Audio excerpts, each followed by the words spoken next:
बघा हे word basket आहे आणि या वर्ड बास्केटमध्ये काही बास्केटमध्ये शब्द आहेत आणि काही बाहेर शब्द आहेत। आपल्याला काय करायचं बघा, ह्या बास्केट मधले शब्द आणि बाहेरच्या शब्दांचं काय करायचं, आपल्याला जोड्या लावायचा आहे। जोड्या लावत असताना आपण काय करणार आहोत माहिती आहे काय, सुरुवातीला शब्द वाचायचा आहे आणि तो शब्द आत बास्केट मध्ये कुठे आहे ते बघायचा आहे आणि मग त्याला काय करायचं, आपल्याला जोड्या लावायचा आहे। बघा हा शब्द तुम्हाला मी सुचवतोय, हा शब्द कोण वाचेल, ज्याला येते त्याने हात वर करायचे। ईश्वरी वाच, ईश्वरी हा शब्द वाच आणि जोड्या लाव। पहिल्यांदा शब्द वाच, मोठ्यानं वाच, शाबास। तो मॅट शब्द कुठे आहे बघ, जोड्या लाव बघून,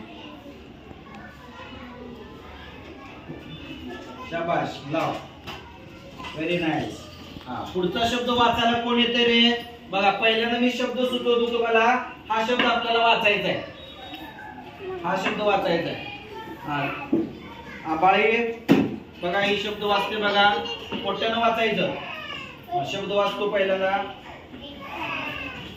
सॅड, अगदी बरोबर आहे, सॅड। आता कुठे आहे बघ ते शॅड, बास्केट मध्ये शॅड कुठे आहे बघ, व्हेरी नाईस। निधीने खूप छान उत्तर दिले बघा।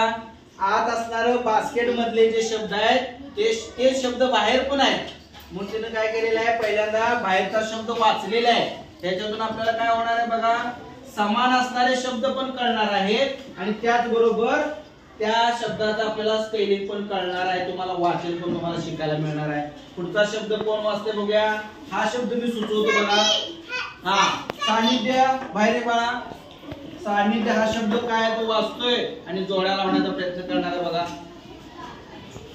सानिध्याला बघा, आपला सानिध्य हा शब्द वाच पहिल्यांदा, हॅट, अगदी बरोबर आहे बघा। हॅटचं स्पेलिंग बघा, HAT हॅट, हॅट कुठे आहे बघ ह्याच्यामध्ये, व्हेरी नाईस। तो शब्द पण बास्केट मधलं ओळखलेला आहे बघा, व्हेरी नाईस।